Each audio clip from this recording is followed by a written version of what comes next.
Hello class. आज हम अपने आने वाले एग्ज़ाम्स के लिए रबी की फसलें पढ़ेंगे, जो हमारी ज्योग्राफी का एक टॉपिक है, एग्रीकल्चर।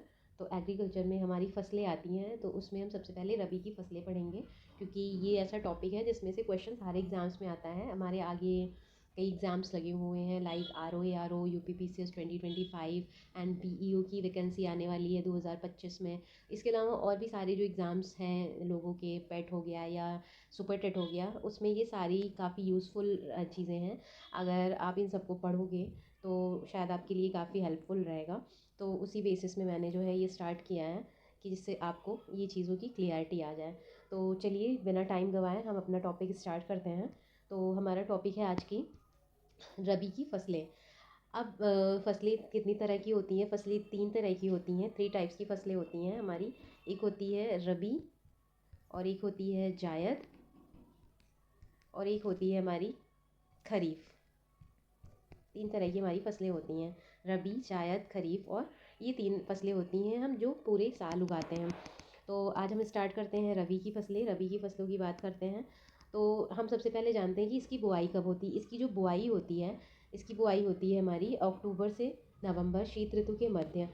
और कटाई होती है मार्च से अप्रैल, ग्रीष्म ऋतु में। और चना, हमारे जो क्वेश्चंस आते हैं, सॉरी, हमारे जो क्वेश्चंस आते हैं वो आते हैं मेनली कि हमसे फसलें पूछी जाती हैं कि ये कौन सी इसमें रबी की फसल है, कौन सी खरीफ है, कौन सी जायद है, मेनली जो एग्ज़ाम्स में आती है। बट अभी UPPSC 2024 का एग्ज़ाम आप लोगों ने देखा ही है कि कितना टफ़ हुआ है।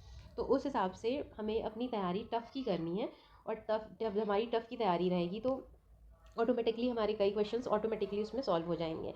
तो हमारा जो मेन पार्ट है वो ये है कि गेहूँ, जौ, चना, मटर, सरसों और आलू, इस तरह की हमारी फसलें होती हैं जो रबी फसलों के अंतर्गत आती है। गेहूँ, जौ, चना, मटर, सरसों, मसूर, आलू।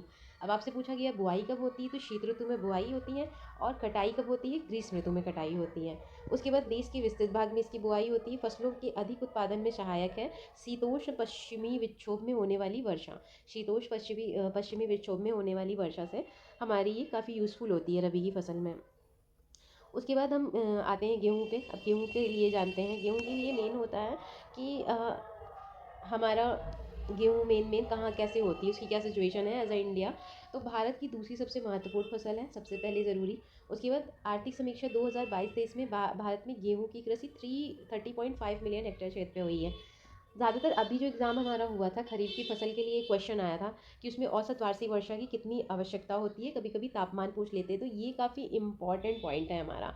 ये इम्पॉर्टेंट पॉइंट इसलिए है क्योंकि अभी हाल ही में UPPCS में एक क्वेश्चन आया था। तो उस क्वेश्चन से ये पूछा गया था कि वार्षिक वर्षा कितनी होती है। तो गेहूं की कृषि के लिए जो हमारी वार्षिक वर्षा होती है वो होती है 50 से 75 सेंटीमीटर हमारी वर्षा होनी चाहिए, जिसको हम मध्यम वर्षा में लेते हैं। उसके बाद हमारी औसत वार्षिक तापमान कितना होना चाहिए? 10 डिग्री से 25 डिग्री सेंटीग्रेड हमारा तापमान होना चाहिए।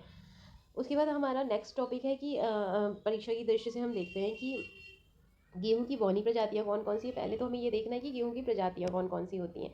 तो गेहूं की जो प्रजातियां होती हैं वो ये होती हैं: लार्मा रोजो 64A, सोनोरो 63, सोनोरा 64, मेयो 64, S27। इतनी हमारी प्रजातियां हो गई हैं। उसके बाद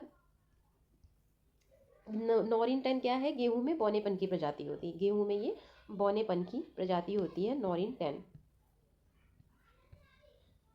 गेहूं में बौनेपन की प्रजाति होती है।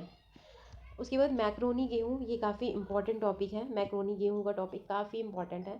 असिंचित परिस्थितियों या सूखा प्रभावित क्षेत्रों में जो कोई गेहूँ की किस्म होती है वो हमारी मैक्रोनी गेहूँ की होती है, सबसे इंपॉर्टेंट। उसके बाद कल्याण सोना की बात किया जाए तो कल्याण सोना गेहूँ की एक उन्नत किस्म है। मैक्रोनी गेहूँ असिंचित परिस्थितियों, सूखा प्रभावित क्षेत्रों हेतु सर्वाधिक उपयुक्त है। नॉरिन 10 की बात करें तो गेहूँ में बौनेपन का जीन होता है। गेहूं की बौनी प्रजातियों की बात करें तो लार्मा रोजो, सोनोरा 63, सोनोरा 64, मेयो 64, SS27। अब हम आते हैं गेहूं की कुछ इंपॉर्टेंट चीज़ों पे, जो हमारे राज्य हैं, कौन कौन से राज्य हैं। तो पहला हमारा सबसे ज़्यादा गेहूं का जो उत्पादक राज्य है वो यूपी है, दूसरा हमारा MP है, और तीसरा हमारा पंजाब है। तो सबसे पहले हमारा पूछा जाएगा यूपी, दूसरा हमारा मध्य प्रदेश, और तीसरा हमारा पंजाब होगा। उसके बाद हम आते हैं कुछ और टॉपिक्स इसके गेहूं के लेते हैं कि गेहूं की कौन कौन सी किस्में होती हैं जो काफ़ी फेमस किस्में होती हैं। तो उसमें सबसे ज़्यादा हम पढ़ते हैं गोमती के, सोनालिका आती है, अर्जुन आती है, कुंदन आती है, अमर आती है। अमर SW 2004 याद है, नहीं, अमर याद कर लीजिए, भवानी याद कर लीजिए, चंद्रिका, देश रत्न, कंचन। अब ठीक है, पढ़ना तो है ही है, एग्ज़ाम काफ़ी टफ होने लगा है पहले से, तो हमें तो सब कुछ सही से पढ़ना है एग्ज़ाम क्रैक करने के लिए। अब कुछ महत्वपूर्ण क्वेश्चन लगा लेते हैं। पहला है कि गेहूँ एवं राई के मध्य संकरण का प्रतिफल है ट्रिटिकेल गेहूँ। गेहूँ और राई के मध्य जब संकरण कराते हैं हम दोनों के बीच में, तो हमें ट्रिटिकेल मिलता है। उत्तर प्रदेश में अधिकतम क्षेत्रफल वाली फसल है धान और गेहूँ। गेहूँ की सिंचाई की ताज निकालने की अवस्था क्या कहलाती है? सर्वाधिक क्रांतिक अवस्था कहलाती है। उसके बाद हम आते हैं कि गेहूं की बुआई 20 से 25 दिन बाद आती है, ताज निकलने की अवस्था को कहते हैं। उसके बाद भारत सरकार ने वर्ष 1998 में 15 लाख टन गेहूं आयात का समझौता किया था। किससे किया था? ऑस्ट्रेलिया से किया था। उसके बाद ब्यूटाक्लोर एक शाकनाशी है। ब्यूटाक्लोर एक शाकनाशी है। मैक्रोनी गेहूं का वास्तविक नाम क्या है? Triticum durum. मैक्रोनी गेहूं का वास्तविक नाम है ट्रिटिकम ड्यूरम। तो आज के लिए आपके लिए इतना ही है, और आई होप यू काफ़ी यूज़फुल रहेगा। इसके आगे हम कंटिन्यू करेंगे, और आप लोग आए वो पढ़ते रहिए। 2025 आ गया है, इसमें अपने सिलेक्शन लेने हैं हमें, और आप सबके लिए बेस्ट ऑफ लक। आप अपनी तैयारी को कंटिन्यू करिए। बाकी का मैं जो भी होगा मैं बाद में आपको इसके आगे मैं पढ़ाती रहूँगी, अपना कंटिन्यू रखूँगी।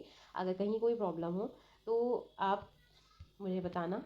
आज के लिए इतना काफ़ी है, कल हम खरीफ की फसलों का कंटिन्यू करेंगे। थैंक